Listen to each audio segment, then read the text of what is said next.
Morning, all. All right, so we've got 3 games tonight in the National Hockey League, including one I'm attending. So I'm wearing a Canucks jersey because I'm going to be wearing a Canucks jersey at the game anyway. So if I'm going to jinx them, I'm going to jinx them. Not that it necessarily matters. It's not like there's a playoff spot on the line. But with just the 3 games tonight, we also have news on the board too. So 2 games starting at 7:30 Eastern, 4:30 Pacific. I will make some notes, but we'll be leaving pretty early, and so yeah, we'll see how this goes tonight. But we've got 2 games at 4:30 Pacific, 7:30 Eastern, and then the late game in Vancouver 2.5 hours after that. The good news is that there's only one game that has any potential playoff ramifications to it. Starting at 7:30 Eastern, 4:30 Pacific, it's not that game, which is Chicago and Detroit. Chicago won the first matchup on October 21st by a score of 4-3 in overtime.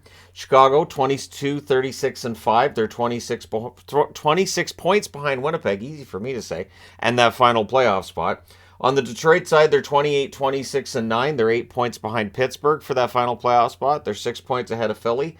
I think Yzerman made the right call pulling the plug and going for a top draft pick. I really do. I think that was a smart move. 4:30 Pacific, 7:30 Eastern start as well between Minnesota and Winnipeg. It's a running joke in my house that anytime that Minnesota and Winnipeg play against each other, my wife, for whatever reason, doesn't get to watch the game. She might be doing something with the kids. In tonight's case, we'll be on the road going to watch the game. But yeah, she doesn't get to watch their game. So if they meet in the playoffs, I assume something's going to happen where I can't watch hockey for a while. At any rate, 7:30 Eastern, 4:30 Pacific, they get at it. The first 2 meetings, Minnesota won both by a score of 6-1 on November 23rd and 4-1 on December 27th. So that 6-1 score means I should have had a no mercy magnet out there. Apologies. But yeah, they've met twice. They'll meet again on April the 11th. So for Minnesota, they're 36-21-7. They've been playing very well lately. 9-1-3 over their last 13. They're not scoring a lot of goals. They're really not, but that's by design. They were scoring goals before they went on this streak, and now they're just really tough to play against, which is bad news for Winnipeg, who's had a hard time with teams that are hard to play against. So Minnesota 2 points behind Dallas now for first in the division. They're 3 points clear of Colorado. So they can really start to lock down second place if they can win in regulation against Winnipeg, who are 36-25-3 overall. They're 1 point behind Colorado for third in the division. They're 3 points behind Edmonton for the first wildcard spot, and they're 4 points ahead of Calgary. So Flames fans, tonight, you're actually cheering for Minnesota. I know it's weird, but that's what's got to happen. Then at 10 o'clock Eastern, 7 o'clock Pacific, Anaheim in against Vancouver. This game has no playoff ramifications to it, of course. Vancouver won the first matchup November 3rd by a score of 8-5. These teams have 2 more meetings left, March the 19th and April the 11th. Anaheim 21-35-8 overall. They're 25 points behind Winnipeg. Vancouver 26-32-5 overall, and 18 points behind Winnipeg themselves. I will say this. I've seen some media talking about, well, the Canucks record's getting kind of better, but don't buy it. And I'm not. This is a schedule that's more favorable than the one that Bruce Boudreau was coaching under. And with Demko back, that's going to make the numbers automatically get better. I'm still skeptical when it comes to what's going to happen over the summer and during the offseason, but hopefully they prove me wrong. But let me know your winners in the comment section below for each of these 3 games. So today, or at some point, we'll have a hearing for Tony DeAngelo. The Flyers aren't playing today, so I guess they don't technically have to announce the suspension for that spear on Corey Perry, but they absolutely have to suspend for that.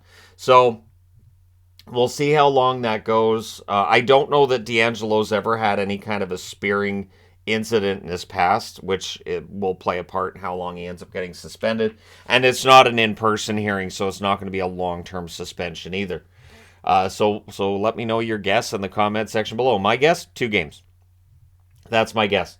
Erik Karlsson is still listed as the Norris favorite. Now, here's the reason I mention this is because I've seen a lot of articles with this, and yet when people who are, covering hockey talk about who they like for the Norris, the name that I hear the most is Josh Morrissey. Josh Morrissey's name's out there a lot.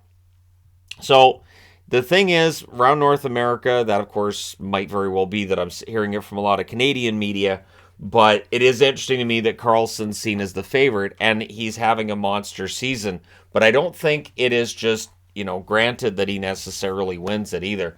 And it will be interesting if he gets to 100 points, and if he doesn't then end up winning the Norris Trophy. And then we can have a whole discussion about, who the best defenseman in the league is. Because again, for me, Karlsson, I think he's the best offensive defenseman in the league. I don't know that it's close, but the best all-around defenseman in the league.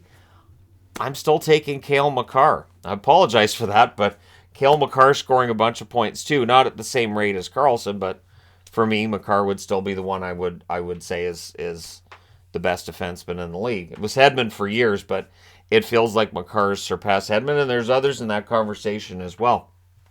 So last night, there's an interesting mark that got tied by that Pittsburgh game. So it's a multi-goal third period comeback.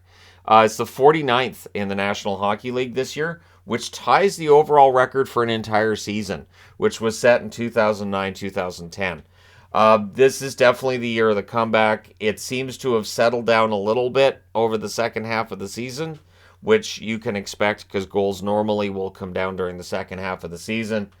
But yeah, that one last night, as soon as Pittsburgh made it 4-2, I thought, oh, okay, so Columbus is going to lose this one. Cool. And it's one of those things that we never saw in the National Hockey League in the late 90s, early 2000s. If a team had a 2-goal lead after 2, the game was basically done. But in today's NHL, it's not the case. And I think it's an argument in favor of this current National Hockey League potentially being the most exciting we've ever had. And the scoring is still not at 80s levels, so we're not going to talk about, well, everybody scoring 100 points. And I think it's a nice balance. So I'm glad that we get these third period comebacks, that when a game is a 2-goal lead after 2, you can't just leave and forget about it. And yeah, there you go. Pittsburgh helps to tie that mark.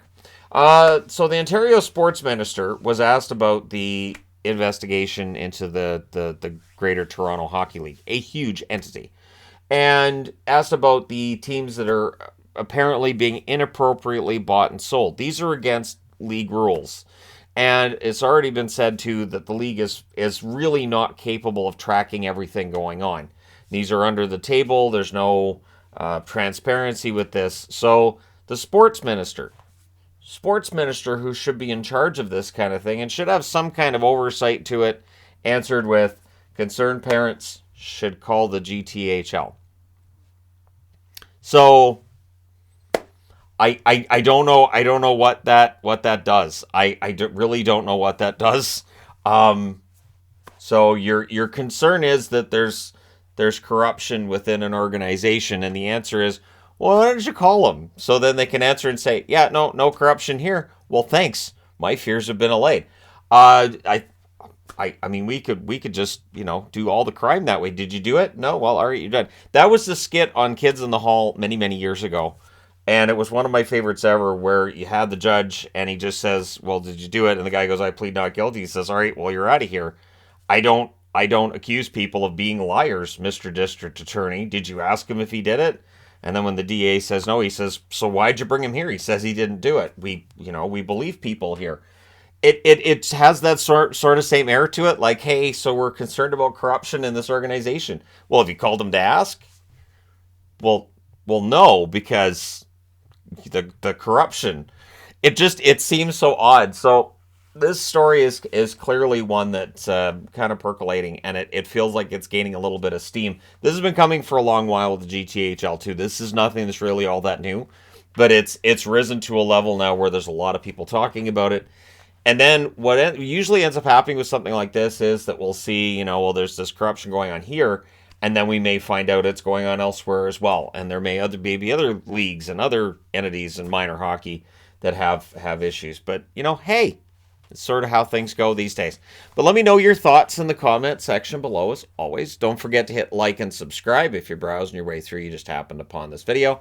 Thank you guys so much for watching, for all your support. I will talk to you again soon.